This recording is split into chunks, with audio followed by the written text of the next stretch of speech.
Hey, you're probably wondering where I had been. Well, I've been playing a lot of Valorant. Wala, eh. Agay, agay. One enemy remaining. Spike down B. But you're not here to see that. What you do need to see is the best value gaming PC specifically for Valorant. All up, we're going to spend around $700 for this PC build, and we're going to have really high FPS, good response times, and no FPS drops. And as always, all the parts we're going to be using in this one are brand new. There will be no used parts, and all parts are available at Amazon at the time of recording. And yes, we purposely wanted this one out before Black Friday drops and skews out all the pricing, so at least you'll have an idea of what to get. So for Valorant, CPU architecture plays a very important role. Intel's latest processors are okay, but the game responds better to AMD's architecture, especially if there is a lot of cache to it. So we're going to be picking the Ryzen 5600 Non-X. Yes, it's an AM4 processor, but it will run perfectly for Valorant. Comes with 6 cores, 12 threads, 32 megabytes of L3 cache, and this one's only at $138. It also comes with a Wraith stealth cooler, but we're not going to be using that. Instead, we'll purchase an aftermarket tower cooler, as the Ryzen 5600 does tend to get hot on the stock cooler. So we'll be picking the Thermalright Assassin X120 SE. This is a tower cooler with very good thermal performance. Only has 4 heat pipes, black theme, but it's only $18, so this is actually a good deal. For the motherboard, we are going for the Gigabyte B550 Gaming X V2. This is an ATX motherboard with really good VRM performance. This is running 10+3 phases digital twin power design on its VRM. It's reinforced by heat sinks to help with the temperatures on this critical path. 2 NVMe slots, although only one is PCIe Gen 4.0. 4 RAM slots. It comes with a pre-installed IO shield and has that QFlash Plus button in case you need to flash the BIOS conveniently. And RGB is there too. Now currently this one's at 36% off, bringing the price down to $96. This is a solid board with a very good price, so add this thing to your cart right now before it disappears. And for the RAM, we're just going to keep this really simple, and because Valorant doesn't really use up a lot of system memory, we'll just go for a 16GB kit here. We'll keep our cost down. Now what we've selected is a 3600 MHz speed, and this is the Team Group T-Crate Expert 16GB kit. As mentioned, 3600 MHz speed, timings at CL18, 22, 22, 42. You just go to the BIOS, run XMP, and you're good to go. There's no RGB, but this will do the job. Obviously, you can tune it for better results, but I don't expect you guys to do any of that. This is only at $34, really cheap. Just pick this one. Now, Valorant doesn't really use a lot of space, but because storage is so cheap nowadays, well, let's just go for 1TB storage. And what we've selected is a MSI Spatium M371. It comes with 2350 megabytes per second read space and 1700 megabytes per second write speeds. 3D NAND, nothing major. Main thing is that it's cheap at $40. Now SSD endurance is not so high. It's only at 210 terabytes written, but it's okay. Okay, it comes with 5 years warranty, so that'll cover everything. It's fine.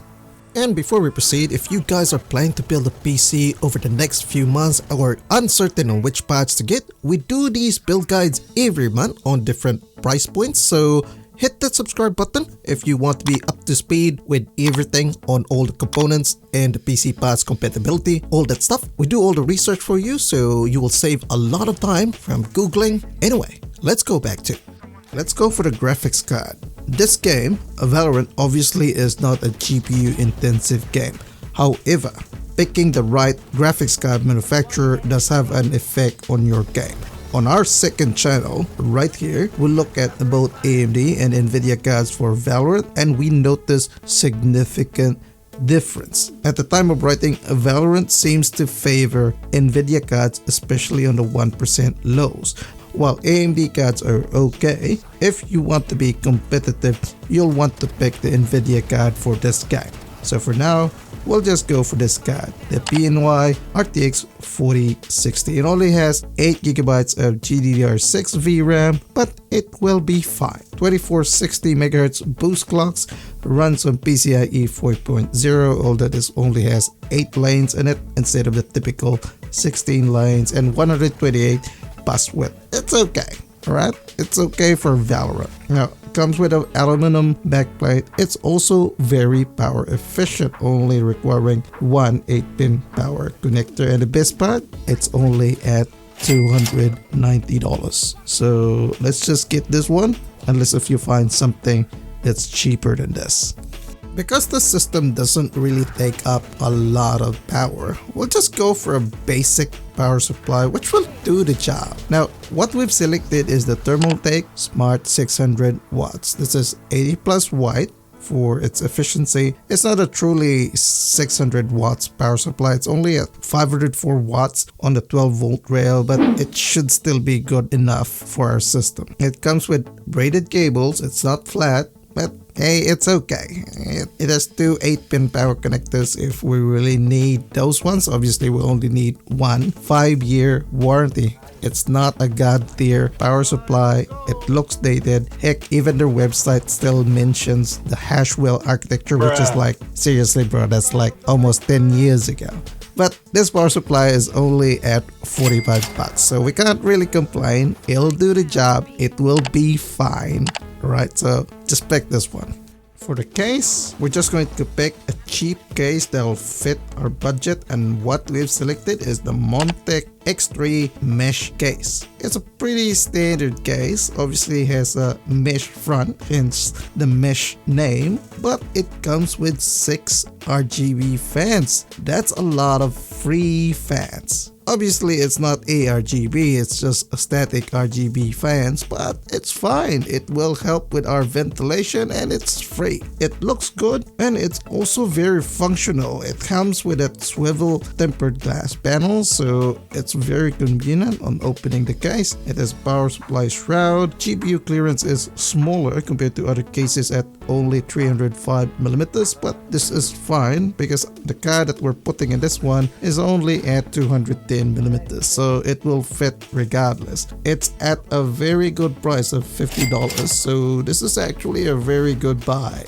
Overall, we had the best value Valorant gaming PC right here. We've got the Ryzen 5600 processor, a Thermalright tower cooler, a B550 ATX motherboard, 16GB of GDDR4 RAM, 1TB MSI NVMe, the RTX 4060, a 600 watts power supply, and the Montec case. This totals to $710.53. Now, this is definitely a good deal. The best bang for the buck gaming PC, specially designed for Valorant, which is powered by an RTX 4060. Now, speaking of the RTX 4060, we have done a deep dive of this card on our second channel. So if you want to know more about that and see how this card actually performs in other games, click this video right here and we'll see you guys over there.